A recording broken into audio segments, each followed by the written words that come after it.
Halo Sobat Teknologi, bagaimana kabar kalian? Kita berjumpa lagi di video kali ini tentang teknologi disruptif di era revolusi industri keempat. Kemajuan teknologi dan informasi telah banyak memberikan inovasi di dunia.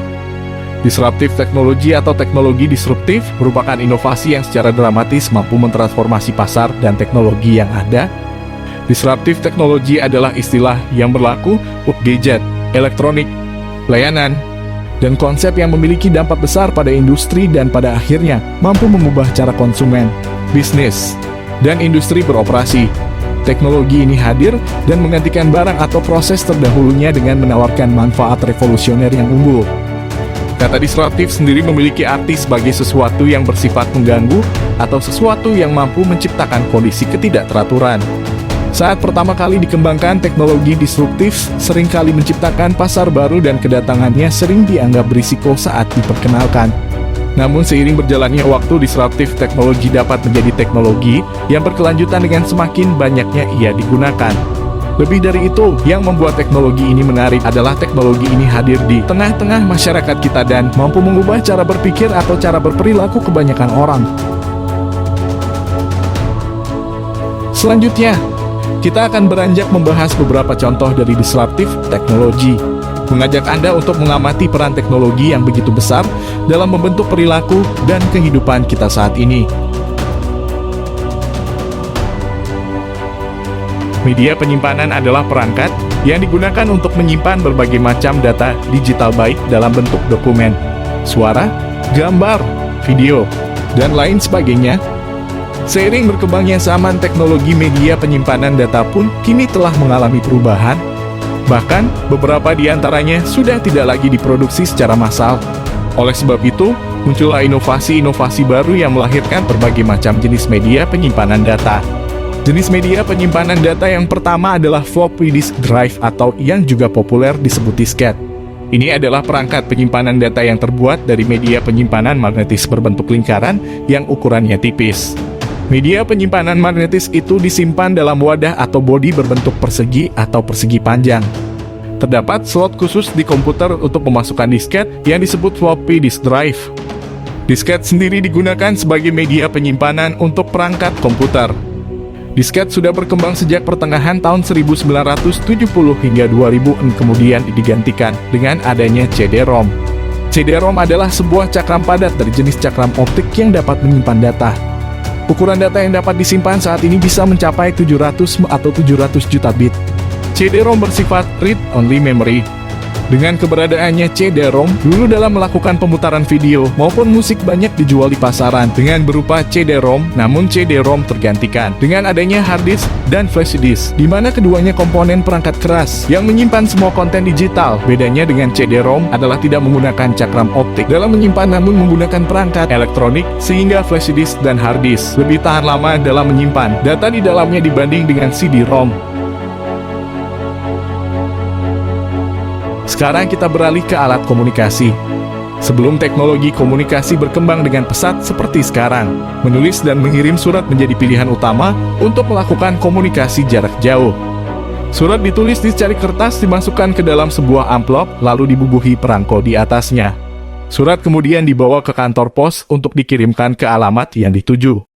Dengan adanya surat, seseorang yang terpisah jauh masih bisa mengirimkan kabar, meski harus menunggu beberapa hari atau minggu sebelum surat itu sampai ke tujuannya. Selain itu, pada masa ketika surat menjadi pilihan utama komunikasi jarak jauh, muncul sebuah istilah menarik, yaitu sahabat pena. Ajakan untuk menjadi sahabat pena bisa dengan mudah dijumpai di halaman-halaman surat kabar Indonesia pada tahun 60-an hingga 90-an. Berkat kecanggihan teknologi komunikasi, berkirim kabar kini tidak lagi perlu menunggu waktu lama. Pesan bisa dikirim dan diterima pada waktu yang sama. Komunikasi jarak jauh juga semakin berkembang dengan semakin lazimnya kepemilikan telepon, internet, dan kini telepon pintar.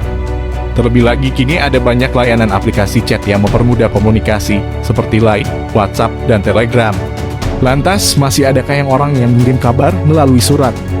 Sejak kehadiran surat elektronik atau disebut email, industri surat persuratan mengalami distraksi yang luar biasa. Hampir tidak ada orang yang bersedia menunggu lama untuk menyampaikan dan menerima kabar.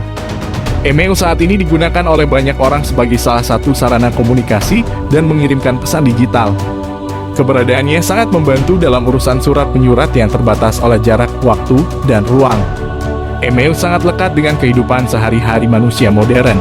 Keberadaan email membuat penggunaan kantor pos untuk mengirim surat menjadi sangat jarang digunakan dikarenakan penggunaan email jauh lebih efisien dan menghemat waktu. Selain itu, pengiriman surat melalui kantor pos juga memerlukan biaya dibandingkan dengan email yang hanya menggunakan internet tanpa biaya tambahan. Sifat disruptif dari email ini membuat kantor pos banyak yang sudah tidak beroperasi karena sedikitnya penggunaan jasa kantor pos. Namun penggunaan jasa kantor pos terkadang masih digunakan perusahaan untuk mengirim dokumen-dokumen yang harus dikirim secara fisik. Oleh karena itu, keberadaan surat masih eksis hingga sekarang.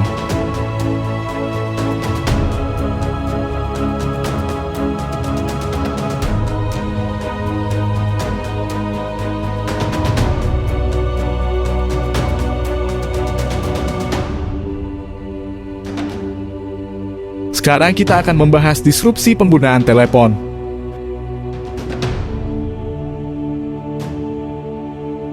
Perangkat telepon kini sudah menjadi alat komunikasi wajib bagi hampir setiap orang dunia. Rasanya sulit untuk tidak memiliki telepon karena keberadaannya sangat dibutuhkan dalam membantu komunikasi dengan siapa saja dan di mana saja. Kata telepon berasal dari kata tele dan phone yang berarti jauh dan suara. Sehingga arti dari telepon adalah alat yang bisa digunakan untuk menyampaikan suara dari jarak jauh. Dahulu telepon hanya seperangkat pesawat sederhana dengan listrik dan kawat, komunikasi tergantung pada seberapa jauh kawat itu sudah terhubung. Sementara cikal bakal telepon ini berawal dari sound telegraph yang ditemukan oleh Antonio Meucci pada tahun 1871. Telegraph. Pengembangan terhadap telegraf dilanjutkan oleh Alexander Graham Bell melalui Bell Labs dari perusahaan The Bell dan berhasil menemukan transmitters and receivers for electric telegraphs. Sistem yang digunakannya untuk berkomunikasi memanfaatkan getaran multiple pada baja untuk memberikan jeda pada sirkuit. Sejarah telepon mengalami perkembangan pesat setelah The Charles William Shaw perusahaan yang pertama kali menciptakan telepon elektromagnetik. Sistem pada telepon elektromagnetik memanfaatkan magnet permanen diafragma besi dan mulai menggunakan dering panggilan. Rotary phone. Pada tahun 1891 komunikasi mulai menggunakan nomor telepon yang dapat dipanggil. Sejarah telepon yang bisa berkomunikasi secara otomatis dimulai. Pada masa ini telepon juga sudah menggunakan tombol yang dapat diputarkan yang disebut rotary phone. Urutan nomor pada papan tombolnya berbentuk melingkar dari angka 1 sampai 0.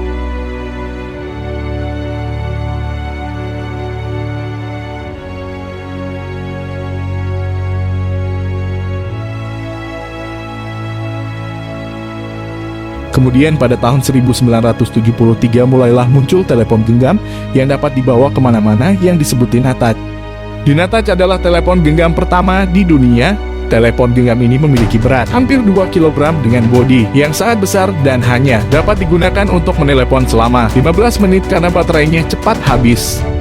Meski begitu, telepon buatan Martin Cooper ini menjadi perintis dan membuka peluang bagi inventor lainnya untuk mengembangkan telepon genggam yang lebih canggih lagi menggantikan rotary phone. Telepon genggam generasi 2. Generasi berikutnya adalah generasi kedua sekitar tahun 1990. Teknologi yang semakin maju membuat telepon genggam generasi ini semakin canggih. Kecanggihan itu terlihat pada penggunaan chip pada telepon genggam dan menggunakan teknologi dual. Pada generasi ini, sinyal yang tadinya analog berubah menjadi sinyal digital. Bahkan fitur dari telepon genggam generasi ini bukan hanya bisa melakukan panggilan saja, tetapi bisa mengirim pesan dan panggilan tunggu. Telepon genggam generasi 3. Memasuki tahun 2000 berarti memasuki telepon genggam generasi ketiga yang dimana penggunaan teknologi semakin canggih, yaitu 3. Dengan penggunaan teknologi 3, maka jangkauan sinyal pada telepon genggam semakin luas sehingga komunikasi semakin nyaman.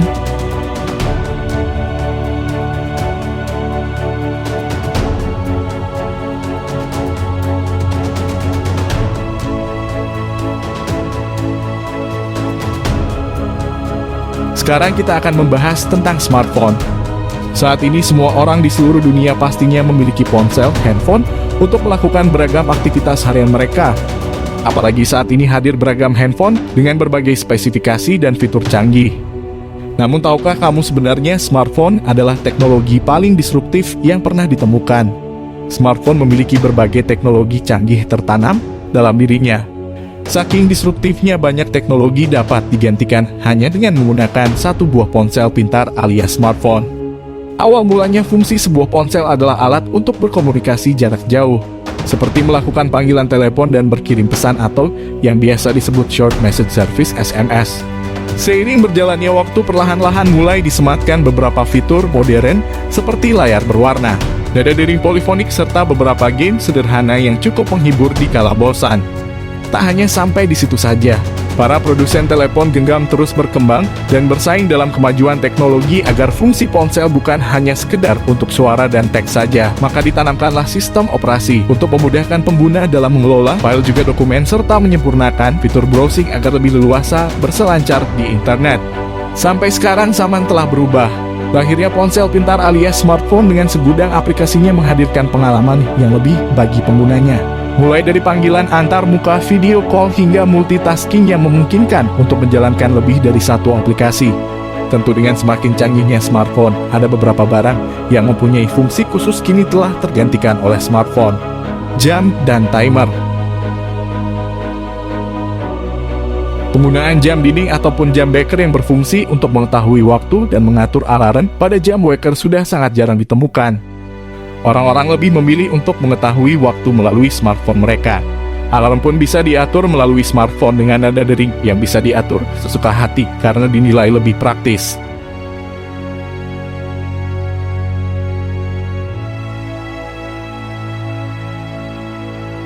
Kalender. Dengan adanya smartphone, kebiasaan untuk melihat kalender dinding ataupun bentuk kalender kertas lainnya saat ingin melihat hari atau tanggal tertentu sudah tergantikan. Ketika seseorang ingin mengetahui hari dan tanggal, mereka akan melihat smartphone mereka untuk melihat tanggal atau hari, atau bahkan melihat hari-hari penting atau hari libur yang sudah diatur oleh pengguna. Penggunaan yang praktis ini membuat kalender sudah sangat jarang digunakan.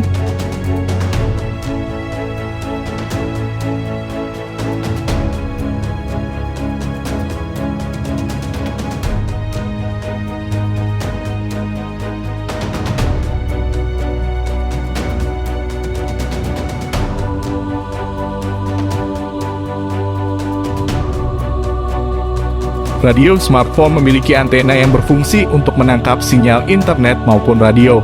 Canggihnya smartphone ini dalam menangkap sinyal radio bahkan mampu menangkap sinyal radio luar negeri, membuat perangkat radio lama sudah sangat jarang ditemukan dikarenakan perangkat radio lama hanya bisa menangkap sinyal radio lokal.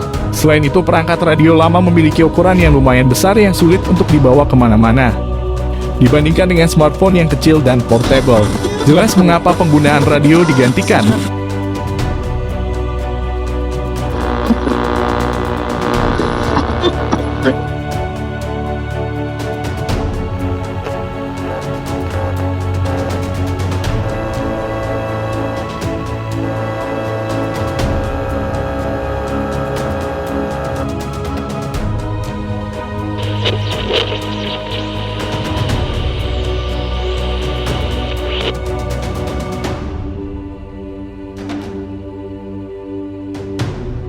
Setiap orang pasti ingin mengabadikan momen penting dalam hidupnya.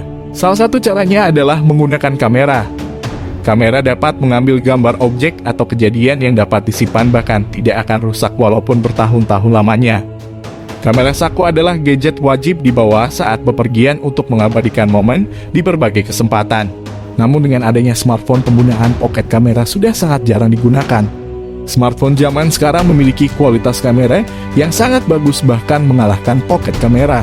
Oleh karena itu, penggunaan pocket kamera sudah digantikan dengan smartphone.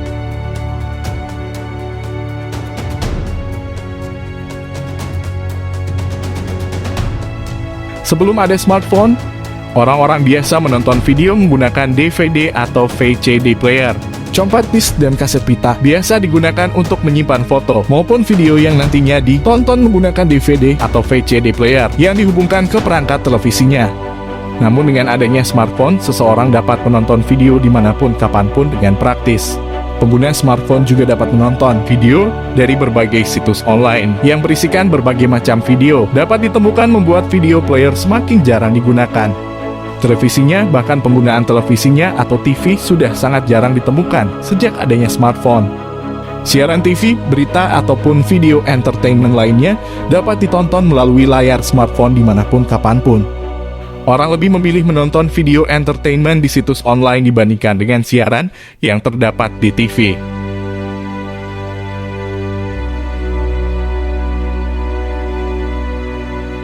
Kompas sering digunakan orang-orang yang sering melakukan perjalanan jauh. Penggunaan kompas biasa diiringi dengan peta untuk mengetahui arah mata angin dan posisi kita berada pada peta. Smartphone juga memiliki fitur kompas tertanam pada dirinya sehingga pengguna dapat mengetahui arah mata angin dengan mudah. Namun penggunaan kompas sendiri sudah jarang digunakan pada zaman sekarang. Peta sama halnya dengan kompas. Peta sering digunakan untuk menunjukkan jalan saat berpergian. Namun penggunaan peta fisik sudah tidak efisien dibandingkan dengan peta yang tertanam pada perangkat smartphone. Peta pada smartphone juga sudah dilengkapi dengan kompas untuk menunjukkan arah mata angin sehingga memudahkan pengguna untuk mengetahui posisi dan tujuan yang dituju secara akurat dan efisien. Selain itu juga terdapat fitur pemandu jalan pada peta di smartphone yang membuat penggunaan peta pada smartphone jauh lebih efisien.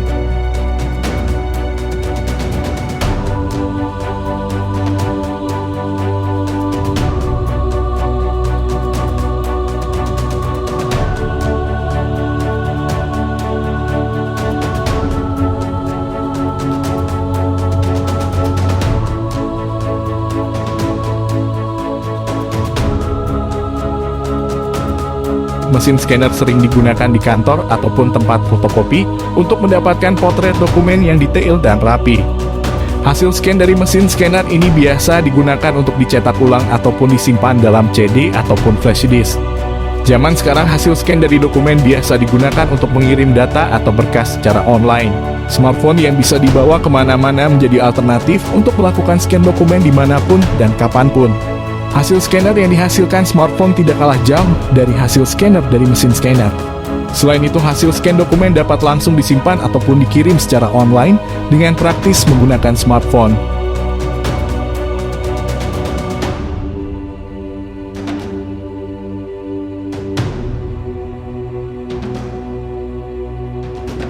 Dompet biasa digunakan untuk menyimpan uang yang digunakan untuk melakukan transaksi.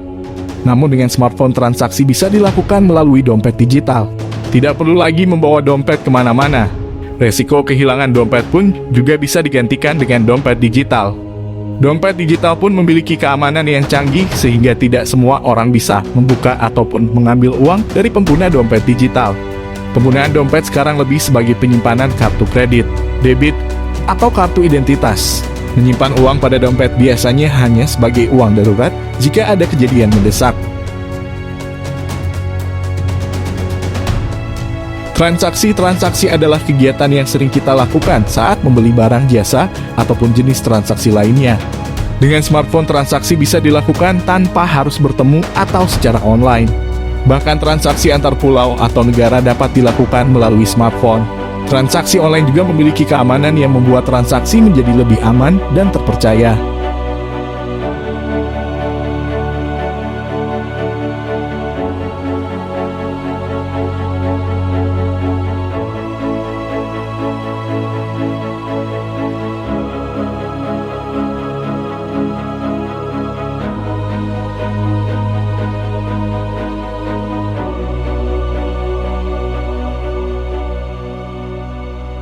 Remote control. Berbagai perangkat canggih yang diciptakan di zaman teknologi ini sering diiringi dengan remote control yang berfungsi untuk mengontrol perangkat tersebut. Setiap perangkat memiliki remote controlnya sendiri dan tidak bisa digunakan pada perangkat lain. Namun dengan smartphone yang dilengkapi dengan infrared, beberapa perangkat dapat dikendalikan sekaligus hanya dengan menggunakan satu perangkat smartphone, membuat smartphone alternatif untuk remote control.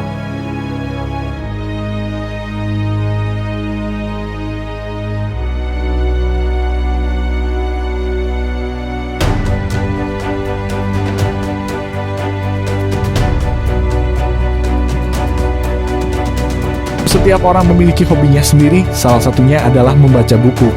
Membaca buku selain bermanfaat untuk menghilangkan bosan juga dapat menambah ilmu. Membaca buku memiliki berbagai manfaat mental dan fisik. Kebiasaan ini dapat memperluas kosakata dan keterampilan komunikasi yang dapat membantu kita berinteraksi lebih baik dengan orang lain. Tak cuma itu, membaca adalah cara yang efektif untuk meningkatkan memori dan meningkatkan fokus kita. Dengan smartphone, membaca buku dapat dilakukan pada layar smartphone. Berbagai macam buku dan berapapun jumlahnya dapat disimpan pada perangkat smartphone, membuat orang dapat membaca buku apapun, dimanapun, dan kapanpun.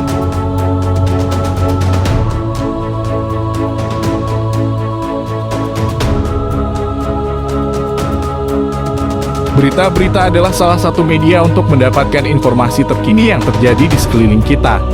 Membaca berita juga dapat dilakukan di smartphone kalian. Selain itu, media untuk mendapatkan berita dengan adanya smartphone menjadi beragam, tidak hanya dari koran namun juga terdapat pada media sosial. Koran itu sendiri sudah sangat jarang dibaca oleh orang zaman sekarang dan lebih memilih berita pada sosial media yang tidak tahu dari mana asal informasi tersebut. Apakah informasi itu nyata atau membuat kesalahan informasi sering terjadi di kalangan pengguna smartphone.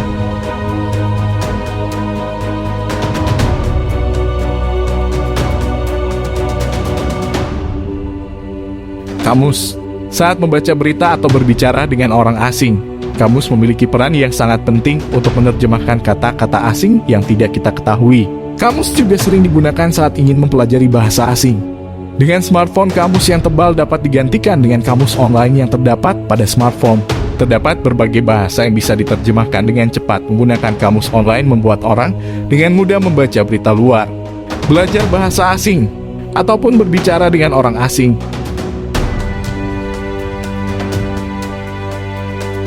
Kalkulator. Kalkulator sangat sering digunakan di dunia kerja maupun kehidupan sehari-hari. Kalkulator memudahkan seseorang untuk melakukan perhitungan dengan jumlah angka yang sangat rumit. Smartphone juga memiliki fitur kalkulator yang disematkan pada dirinya, memudahkan pengguna smartphone untuk melakukan perhitungan angka yang rumit. Kalkulator pada smartphone juga dapat digunakan untuk menghitung hari, konversi berat, panjang, waktu, hari, dan masih banyak lagi penggunaan kalkulator pada smartphone.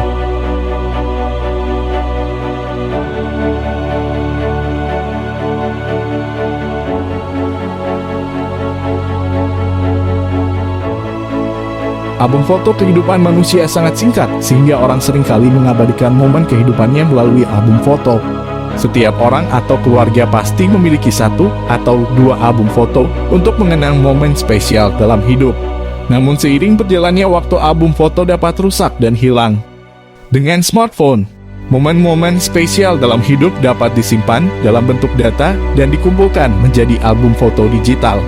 Dibandingkan dengan album foto lama, album foto digital ini tidak akan rusak walaupun bertahun-tahun lamanya. Kenangan indah semasa hidup dapat terus dikenang sampai generasi berikutnya.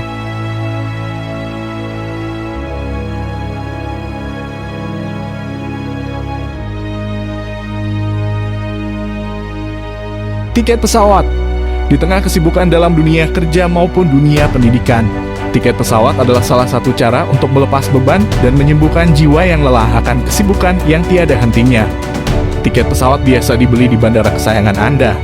Namun zaman sekarang tiket pesawat bisa dibeli sembari berbaring di rumah melalui smartphone Anda.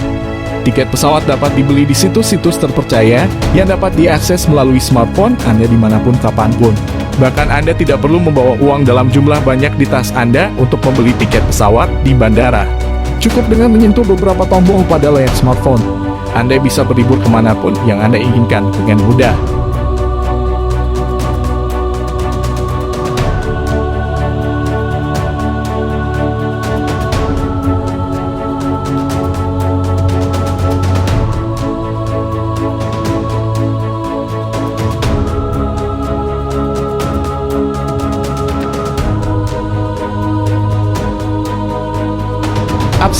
Absensi adalah suatu bentuk pendataan, presensi atau kehadiran seseorang atau pegawai yang merupakan bagian pelaporan dari suatu institusi yang berisi data-data status kehadiran yang disusun dan diatur secara rapi dan mudah untuk dicari, dan digunakan apabila sewaktu-waktu diperlukan oleh pihak yang berkepentingan.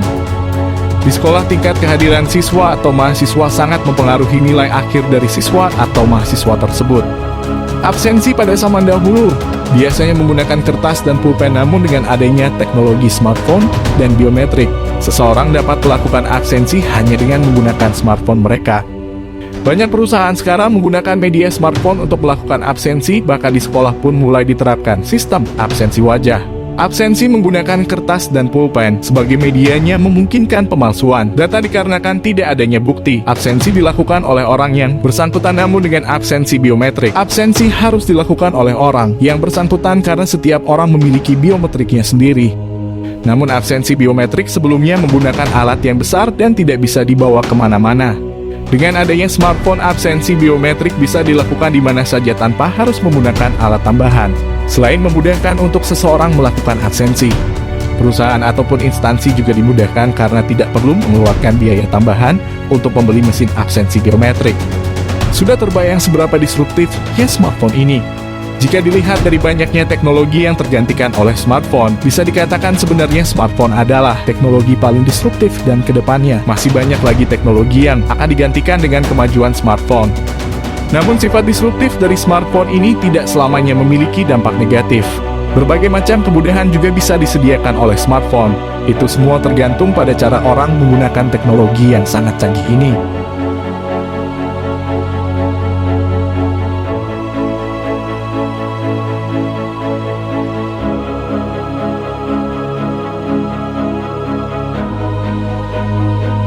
Sekarang kita akan membahas tentang disrupsi taksi konvensional. Taksi adalah angkutan umum yang menggunakan mobil untuk mengangkut penumpangnya dengan tarif layanan jasa angkutan yang dihitung dengan dua cara, yaitu penghitungan tarif secara otomatis sesuai jarak yang ditempuh dengan menggunakan argometer, kemudian dengan cara kesepakatan penumpang dan pengemudi dalam menentukan tarif. Taksi konvensional biasanya memiliki pangkalan di bandar udara yang menunggu penumpang. Namun taksi konvensional telah tergantikan dengan adanya transportasi online seperti Grab dan Gojek, di mana kedatangan kedua transportasi online ini membuat taksi konvensional menjadi sedikit yang berminat untuk digunakan sebagai transportasi karena biaya yang bisa dibilang cukup mahal jika dibandingkan dengan transportasi online seperti Grab dan Gojek.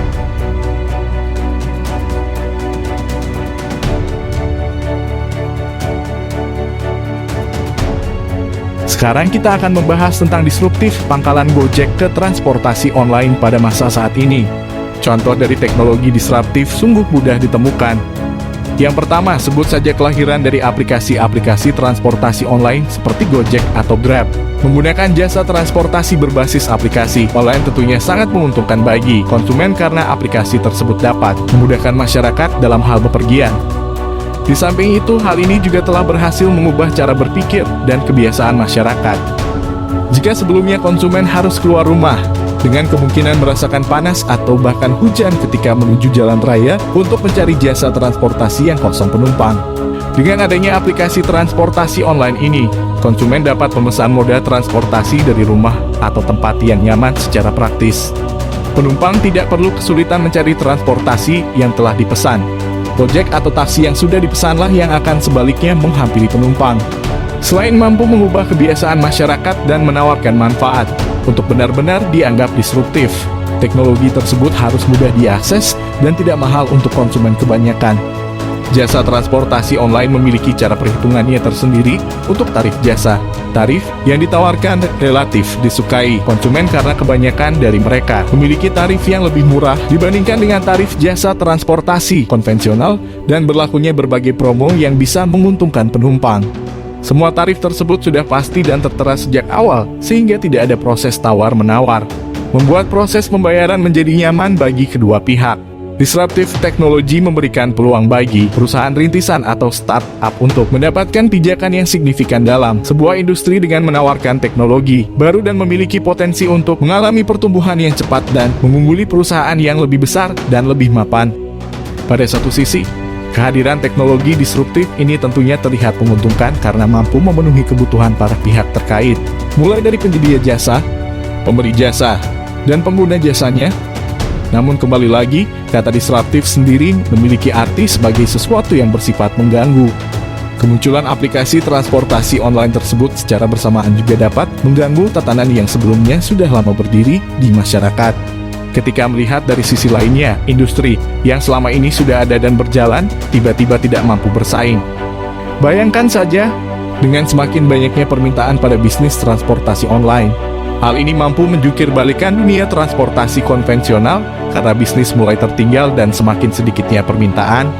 Sebelumnya, untuk mendapat lisensi menjadi pengemudi sebuah layanan transportasi tidaklah begitu mudah. Namun melihat fenomena saat ini, siapa saja bisa dengan mudah menjadi pengendara transportasi online ketika memiliki kendaraan yang layak digunakan. Akibat hal tersebut, konflik-konflik sering kali terjadi antara pengemudi online dan konvensional di berbagai daerah.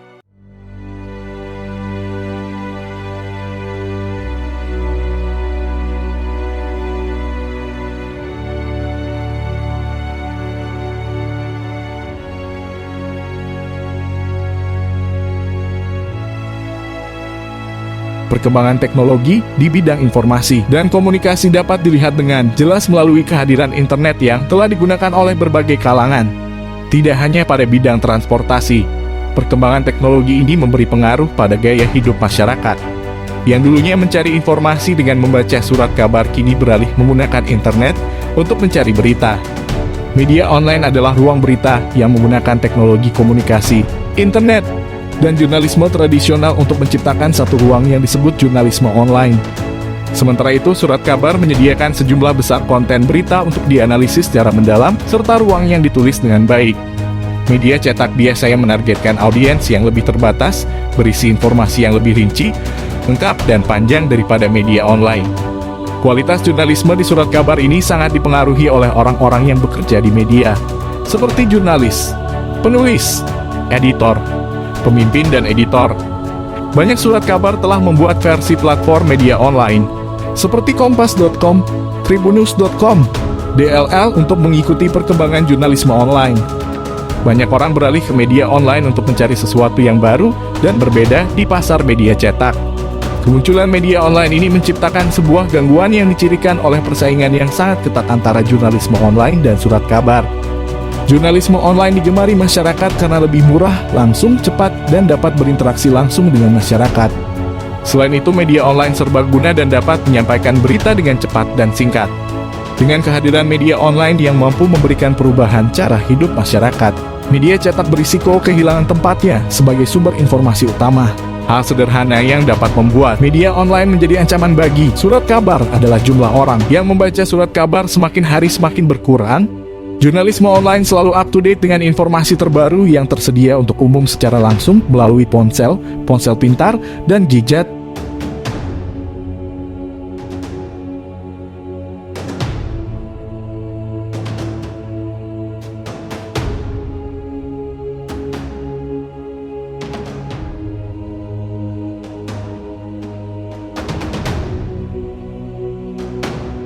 Di Indonesia, e-commerce atau perdagangan digital sudah menjadi hal yang tidak asing lagi. Sudah banyak pedagang tradisional yang mulai memulihkan bisnisnya. Di sisi lain, pertumbuhan dan dinamika persaingan beberapa e-commerce raksasa di Indonesia seperti Tokopedia, Lazada, Shopee, DLL juga semakin kompetitif dan dinamis yang membuat e-commerce berlomba-lomba untuk terus berinovasi. Beberapa platform e-commerce besar melakukan peningkatan fitur di website atau aplikasi mereka setiap tahunnya agar e-commerce mereka mengalami pertumbuhan. Bayangkan saja, di tahun 2018, nilai transaksi e-commerce di Indonesia sudah mencapai US 12,2 miliar atau setara 173,2 triliun rupiah atau naik hingga 617,6% dari tahun 2015. Dalam laporan yang sama, volume transaksi e-commerce tanah air akan menyentuh level US 53 miliar, setara 752,6 triliun rupiah di tahun 2025. Bila ramalan Google tepat, maka saat itu industri e-commerce akan menyumbang sekitar 5% dari produk domestik bruto (PDB) Indonesia. Mengingat jumlah penduduk yang masuk peringkat 4 terbanyak di dunia, tidak heran jika industri e-commerce Indonesia merupakan yang terbesar di antara negara-negara ASEAN. Perbandingannya, Thailand yang merupakan peringkat kedua hanya memiliki nilai transaksi US 3 miliar di tahun 2018 dan diprediksi US 13 miliar di tahun 2025. Mau bagaimanapun juga, perkembangan industri penjualan barang-barang retail akan sangat dipengaruhi oleh jumlah penduduk. Semakin banyak jumlah penduduk, konsumsi juga makin banyak. Perkembangan teknologi seringkali menyebabkan gangguan pada sistem yang sudah ada sebelumnya. Terkait dengan industri e-commerce yang memanfaatkan platform berbasis internet, aktivitas penjualan retail konvensional tentu akan terkena dampaknya. Perilaku konsumen berubah seiring adanya perkembangan teknologi. Yang tadinya belanja bulanan dilakukan secara rutin di supermarket besar, kini konsumen mulai menggemari belanja kebutuhan sehari-hari secara online.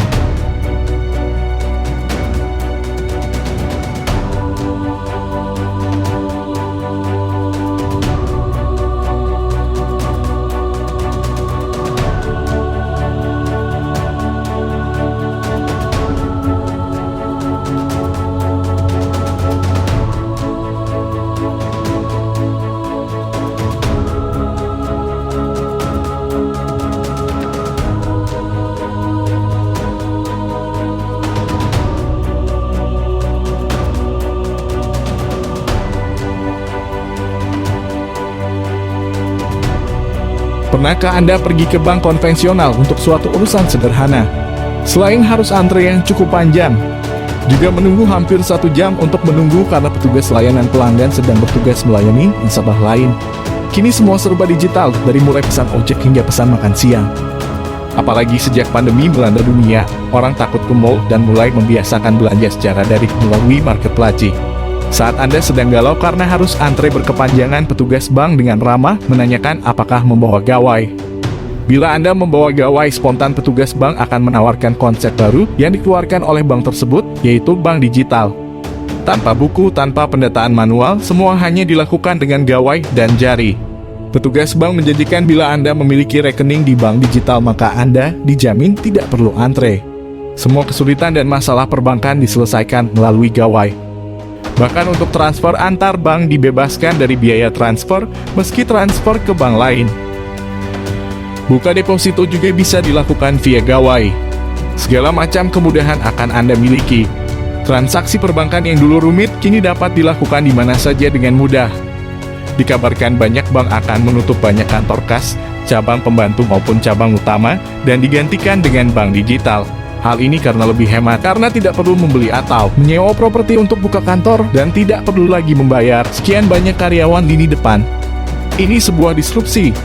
Lowongan kerja dalam dunia perbankan semakin sedikit bagi para karyawan bank yang bertugas di garis depan, seperti layanan pelanggan atau customer service, kasir atau teller. Apakah hal ini bukan merupakan bahaya bagi posisi mereka? Memang secara kasat mata bank digital jelas mempermudah nasabah.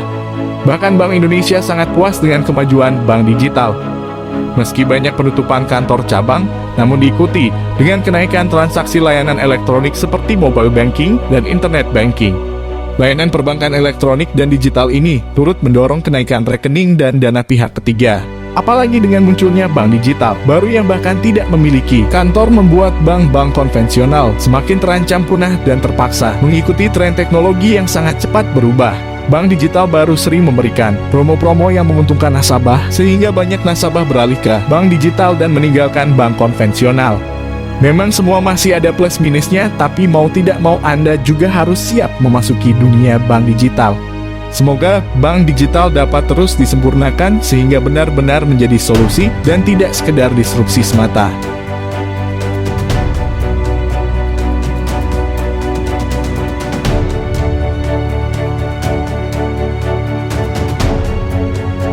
Penggunaan suatu teknologi bisa berakibat positif atau negatif.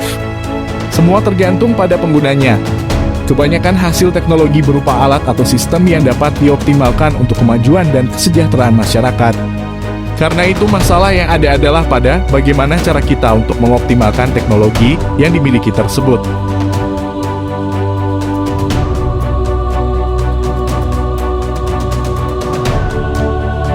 Drone militer. Drone tempur pernah dilestarikan negara adidaya militer, tetapi sudah tidak lagi.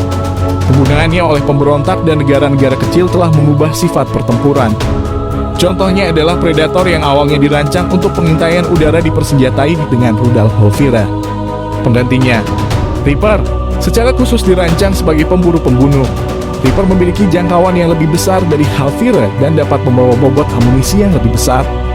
Ini bisa menjadi pembunuh yang tepat yang mampu menargetkan musuh Washington kapanpun dan dimanapun. Drone Reaper diyakini digunakan untuk membunuh Jenderal Iran Qasim Soleimani di luar Bandara Baghdad pada Januari 2020. untuk periode waktu yang singkat, utamanya Amerika Serikat dan Israel. Dengan industri dronenya sendiri yang signifikan, yang mampu melakukan operasi semacam itu, ini adalah zaman pertama drone tempur.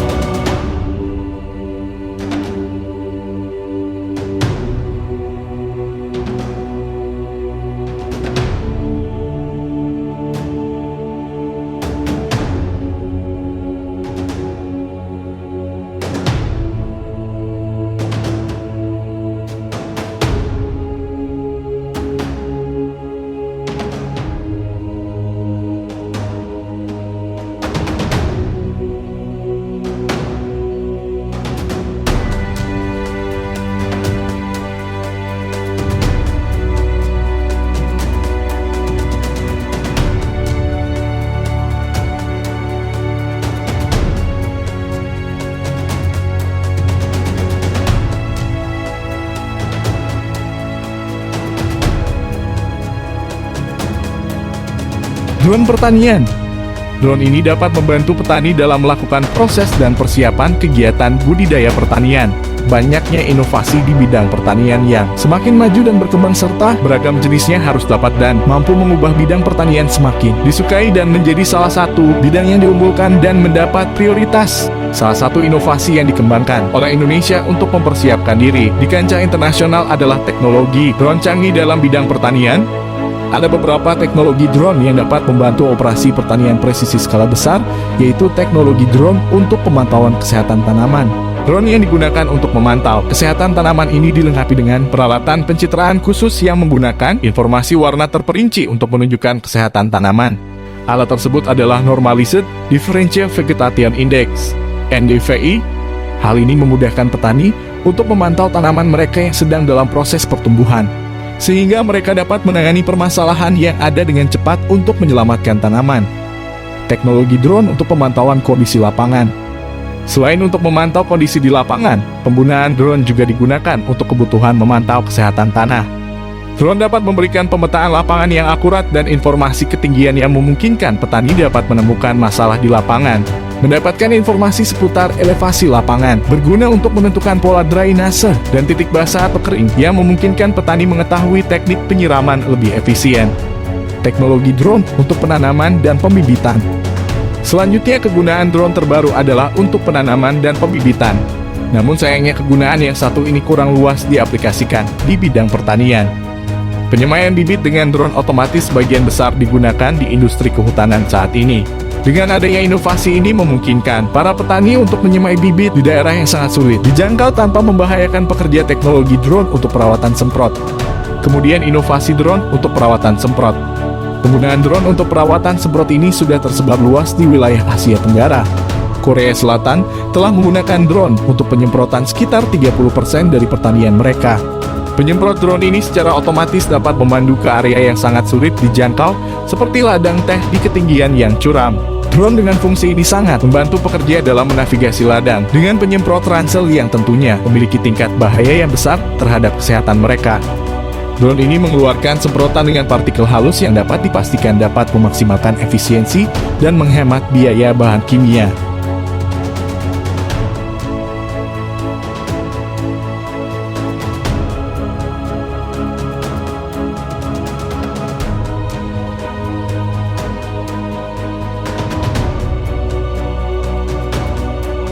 Drone pemetaan. Pemetaan berbasis lahan yang dilakukan di Indonesia sekarang ini mengalami kemajuan yang cukup pesat. Pesawat tak berawak atau drone telah digunakan oleh BBSDLP sebagai alat bantu pemetaan berbasis lahan.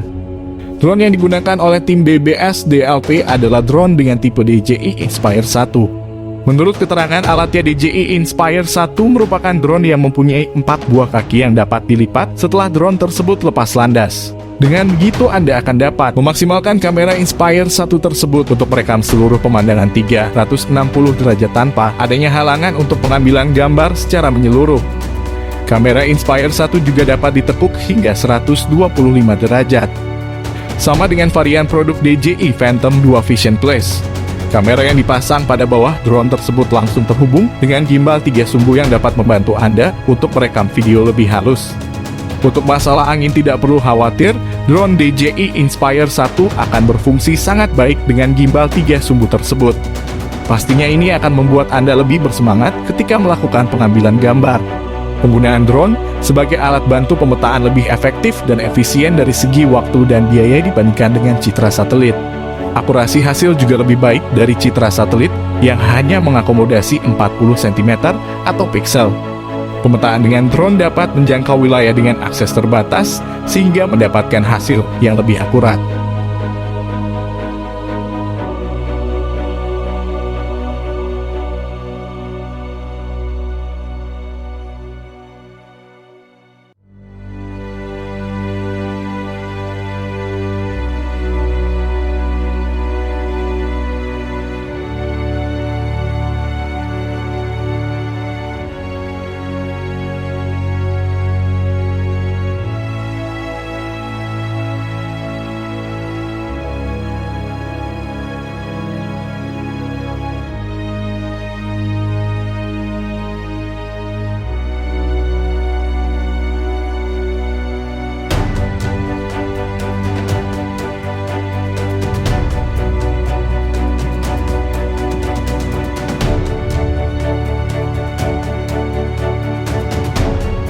Teknologi drone semakin berkembang dan makin canggih. Kehadirannya membawa dampak bagi sejumlah industri. Di satu sisi akan membawa disrupsi terhadap layanan lama, di sisi lain akan memberi peluang baru bagi bisnis. Melihat masa depan drone, banyak pelaku industri mengadopsi karena sejumlah kebermanfaatan dan perkembangannya yang terbilang pesat. Perkembangan ini didorong oleh kebutuhan dan potensi pemanfaatannya yang meningkat baik oleh perorangan maupun perusahaan. Masa depan drone pun tampak makin gemilang. Penemuan pesawat terbang nirawak atau drone disambut oleh banyak orang sebagai hal yang brilian. Dengan melakukan banyak penyesuaian, drone yang semula mirip mainan anak-anak bisa melakukan banyak tugas. Dengan pemasangan kamera dan GPS tracker misalnya, dan dengan optimalisasi fitur yang ada, drone ternyata dapat memiliki banyak kegunaan. Dengan optimalisasi bahan bakar yang digunakan, kemudian banyak tercipta drone yang dapat melakukan penerbangan jarak jauh. Drone kemudian dimodifikasi juga menjadi dapat membawa beban dengan muatan dan ukuran tertentu. Pihak militer bahkan menjadikan drone untuk berbagai fungsi strategis pertahanan, bahkan untuk melakukan tindakan tertentu. Namun pengembangan drone lebih jauh ternyata dianggap dapat mendisrupsi sejumlah lahan pekerjaan. Pekerjaan pilot helikopter dan kameramen panorama misalnya kini dapat digantikan dengan drone yang memiliki kamera. Untuk pengiriman barang pun, drone kini dianggap lebih cepat karena bisa terbang melalui kemacetan, tidak seperti pengiriman via kendaraan darat. Sejak beberapa tahun ini, drone pun kini dapat menjadi penolong menyelamatkan nyawa. Seperti yang telah dilakukan di pedesaan Rwanda. Drone digunakan untuk mengirimkan obat-obatan, kantong darah untuk operasi, dan keperluan lainnya.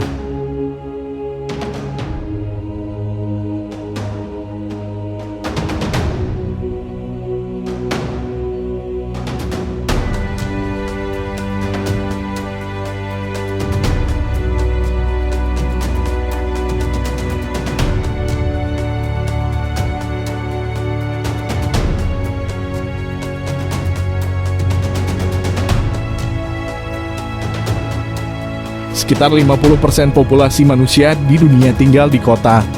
Ini tentunya menimbulkan berbagai permasalahan yang harus kita hadapi bersama. Salah satunya adalah polusi. Kota-kota besar di Indonesia tengah merasakan masalah ini. Tapi masalah ini akan terselesaikan untuk beberapa tahun mendatang dengan adanya disrupsi baru yaitu mobil listrik atau motor listrik. Saat kendaraan listrik dominan, perubahan besar bakal terjadi pada bisnis-bisnis yang berputar di sekitar industri otomotif. Bengkel-bengkel yang menangani ganti oli atau perbaikan mesin harus berubah kalau tak ingin gulung tikar. Penyebabnya mesin mobil listrik jauh berbeda dengan mobil pembakaran internal. Teknologi transmisi, bagian kendaraan yang bertugas menyalurkan putaran mesin ke roda, ikut berubah. Dampaknya industri pembuatan transmisi yang ada sekarang, yang merupakan penyokong penting industri otomotif, ikut didera disrupsi. Tak menunggu waktu lama, era baru akan datang, kendaraan bermotor listrik akan menyemarakan jalan-jalan di kota. Tentunya ini menjadi kabar gembira karena mobil listrik tidak mengeluarkan polutan pencemaran layaknya mobil konvensional berbahan bakar minyak.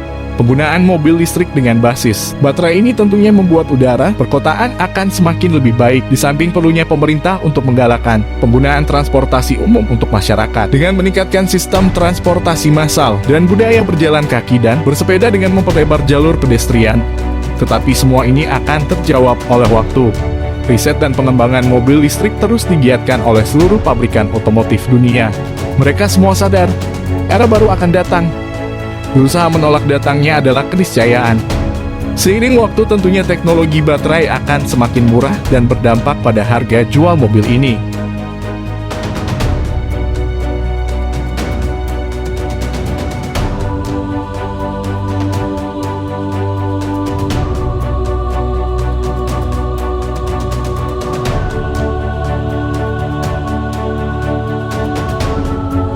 Tadi kita membahas tentang mobil listrik, sekarang kita akan membahas tentang mobil tanpa sopir atau mobil tanpa awak.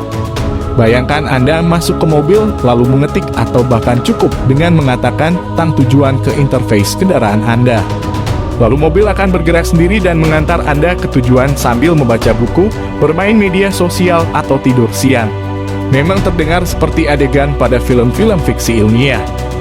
Namun, evolusi kendaraan yang berkembang pesat selama dekade terakhir telah membuat hal tersebut menjadi nyata. Teknologi mobil otonom ini akan mengubah pengalaman orang-orang saat berkendara dari titik A ke titik B. Mobil otonom adalah kendaraan yang mampu merasakan lingkungannya dan beroperasi tanpa keterlibatan manusia. Kita sebagai penumpang tidak diharuskan untuk mengendalikan kendaraan setiap saat, kita juga tidak diharuskan berada di dalam kendaraan sama sekali. Mobil otonom dapat pergi kemanapun dan melakukan semua yang dilakukan oleh pengemudi manusia yang berpengalaman.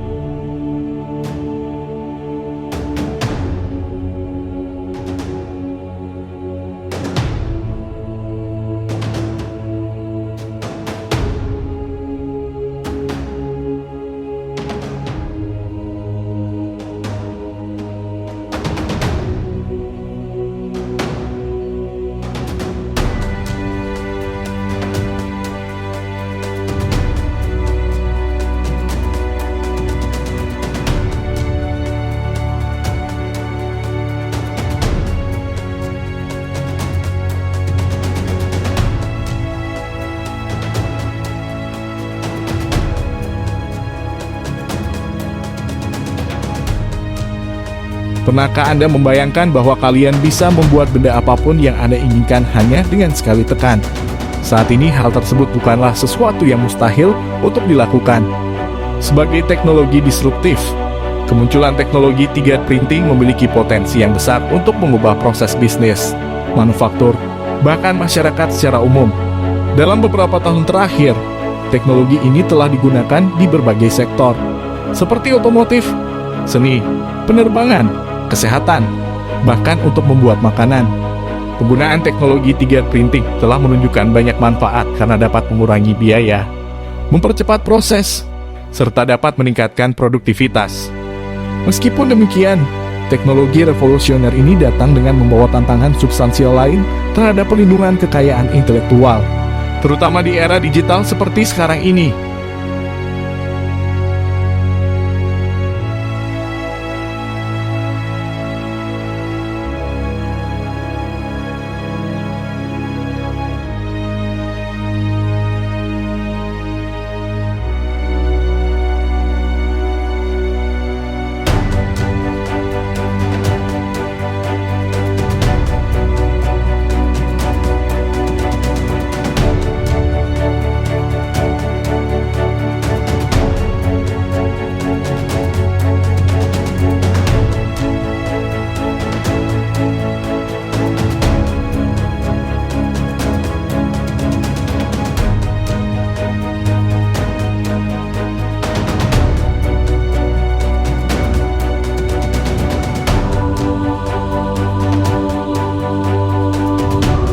Dengan perkembangan teknologi yang tak terbendung, sistem biometrik bahkan telah merambah pada sistem keamanan telepon genggam. Hal ini merupakan sebuah disrupsi yang memberikan banyak sekali keuntungan bagi manusia dalam beraktivitas. Dimulai dari hal yang paling sederhana seperti berkomunikasi hingga bertransaksi dalam bisnis. Salah satunya dengan menciptakan platform berbelanja secara online. Di sini, Pengguna hanya membutuhkan akun untuk dapat berinteraksi dan bertransaksi secara digital, yang kemudian diamankan dengan username serta password atau kata kunci. Kemudian kejahatan dunia maya berkembang. Beberapa tindak kecurangan yang sering dilakukan oleh oknum-oknum tidak bertanggung jawab adalah juga seperti carding, defacing, cyber squatting, cyber typo squatting, dan masih banyak lagi. Ini merupakan satu pertanda bahwa penjahat siber terus berinovasi untuk mendapatkan untung secara ilegal. Hal itu memicu kerugian secara material dan imaterial.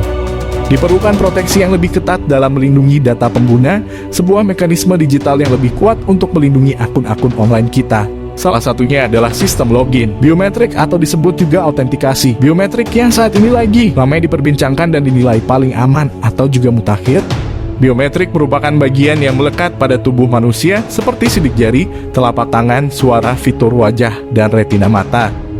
Saking uniknya hal ini membuat sistem autentikasi ini memiliki tingkat keamanan yang tinggi karena tidak dapat digandakan atau dipalsukan.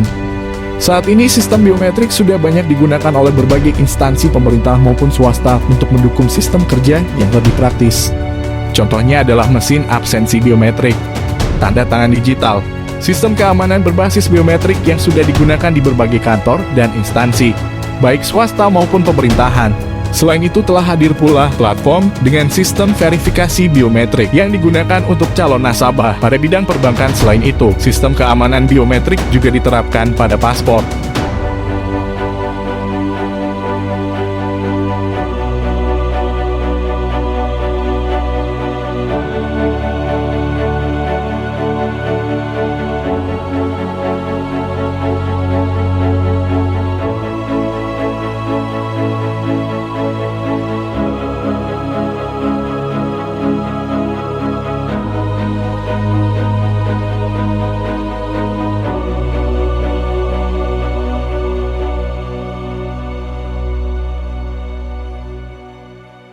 Sejak diterbitkannya SE Mendikbud RI nomor 3 tahun 2020 tentang pencegahan COVID-19 pada Satuan Pendidikan dan SE nomor 36962/MPK atau HK atau 2020 tentang pembelajaran daring dan bekerja dari rumah, terjadi perubahan besar pada sistem pembelajaran di Indonesia. Semula didominasi tatap muka, saat ini digantikan dengan pembelajaran dalam jaringan daring. Pembelajaran daring secara tidak langsung menuntut sekolah dan siswa untuk beradaptasi dengan teknologi. Tidak jarang permasalahan muncul, mulai dari keterbatasan guru dalam menyampaikan materi, mahalnya biaya data internet, hingga sinyal yang sulit di berbagai daerah. Terlepas dari kelebihan dan kekurangan sekolah daring, ada sebuah kebiasaan baru yang berjalan di masyarakat. Kebiasaan baru tersebut akan membuat pendidikan di Indonesia berjalan ke arah disrupsi.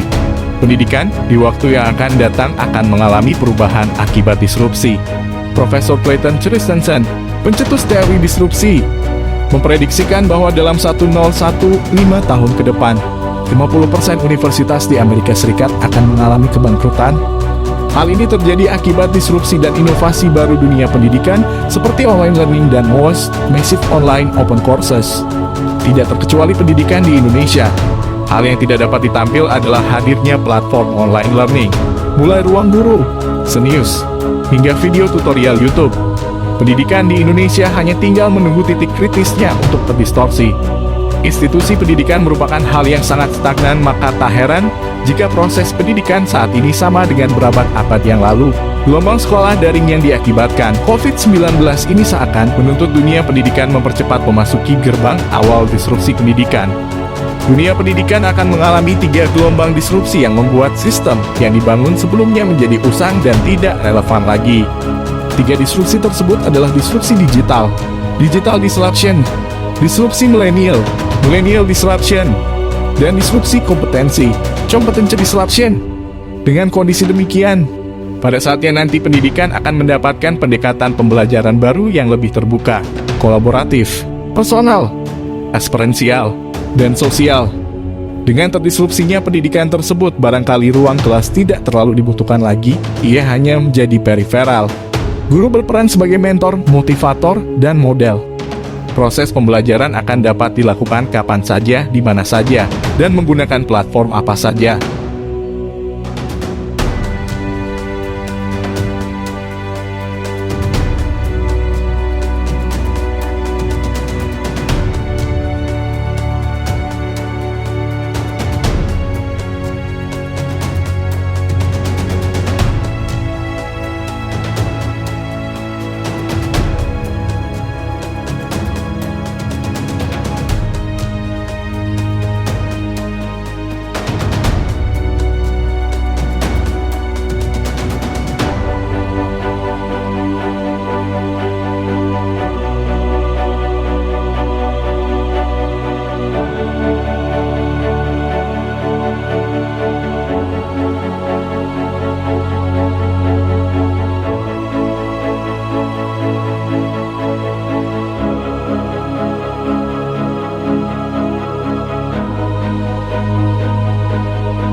Tentu kita sudah sering mendengar mengenai teknologi augmented reality.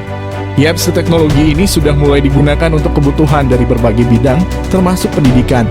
Melansir penjelasan dari Adobe, augmented reality (AR) merupakan peningkatan pengalaman dunia nyata dengan informasi yang dihasilkan komputer serta menemukan kemungkinan baru dalam game, pendidikan, seni, desain, manufaktur, pemasaran, dan banyak lagi. Teknologi ini menggunakan informasi virtual untuk meningkatkan pengalaman dunia nyata, berbeda dengan virtual reality (VR) yang hanya menempatkan dunia virtual 360 derajat.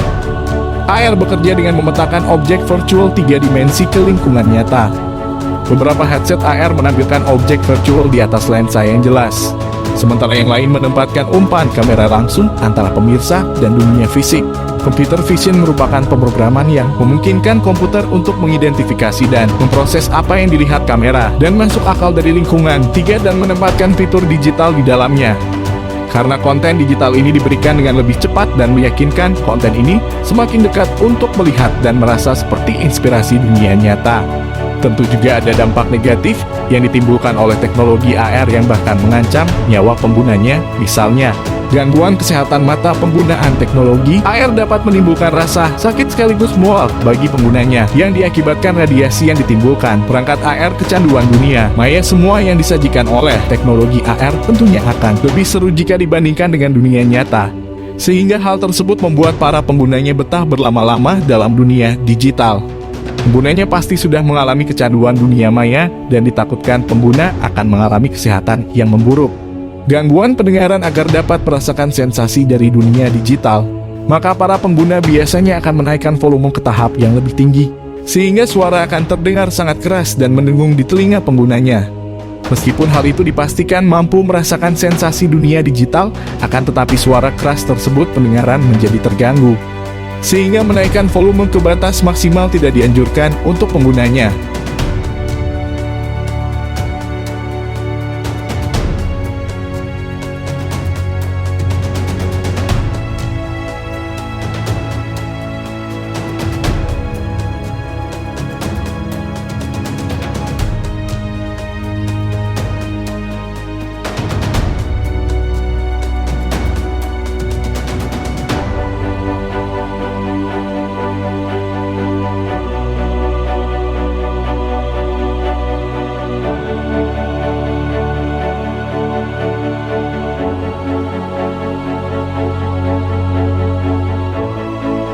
Tadi kita membahas tentang augmented reality, sekarang kita akan membahas tentang virtual reality.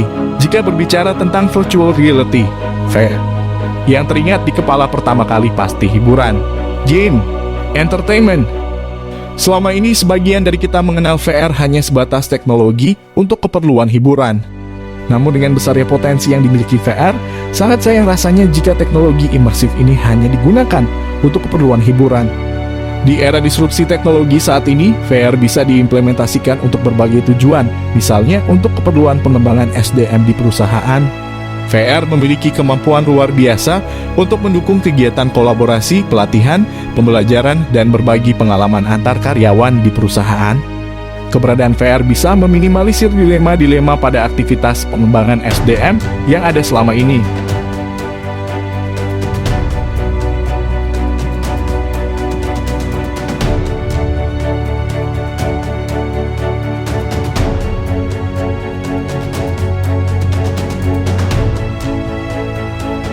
DNS editing adalah suatu metode yang menarget sebuah sekuen DNA di dalam genom suatu organisme sehingga dapat disisipi, diganti, atau dihapus dengan bantuan enzim nuklease yang berfungsi sebagai gunting molekuler. Dengan adanya DNA editing, kita dapat memiliki anak yang sesuai dengan keinginan kita, mau cewek atau cowok. Karena DNA editing dapat memodifikasi sel telur. Seperti yang kita lihat sekarang, banyak hewan yang sudah dilakukan perubahan seperti kucing dan anjing, yang dimana kucing maupun anjing pada umumnya bentuknya sama, namun setelah dimodifikasi DNA-nya bisa dijadikan dalam berbagai bentuk. Anjing bisa menyerupai serigala dan bahkan ukuran tubuhnya bisa besar dan kecil seperti kucing.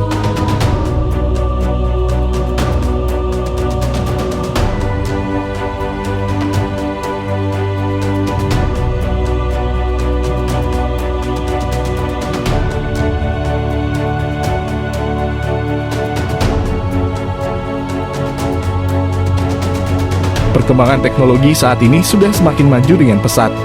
Dalam hal tersebut, komputer menjadi bagian yang tidak dapat terpisahkan. Robotik adalah salah satu bukti kemajuan teknologi yang banyak dikembangkan di negara-negara maju, seperti Jepang, Amerika Serikat, maupun negara lainnya. Adanya teknologi robotik tentunya memberikan pengaruh yang besar pada aktivitas manusia. Bahkan untuk semakin mengenalkan teknologi tersebut, beberapa negara memasukkan jurusan robotik di universitas-universitasnya, termasuk sekolah menengahnya. Saat ini, robot telah menjadi bagian besar dari bidang medis, pertanian, perawatan rumah, seni eksplorasi ruang angkasa, dan bahkan telah membantu manusia selama pandemi ini. Misalnya, sebuah rumah sakit di Wuhan, Cina, menggunakan robot humanoid yang disumbangkan oleh teknologi Cloud-Minds, perusahaan lembah silikon untuk mendesinfeksi, mengukur suhu, mengantarkan makanan dan obat-obatan, serta menghibur staf medis dan pasien.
Era disruptif merupakan era yang sedang kita jalani, sebuah masa di mana berbagai inovasi dan perubahan terjadi secara masif.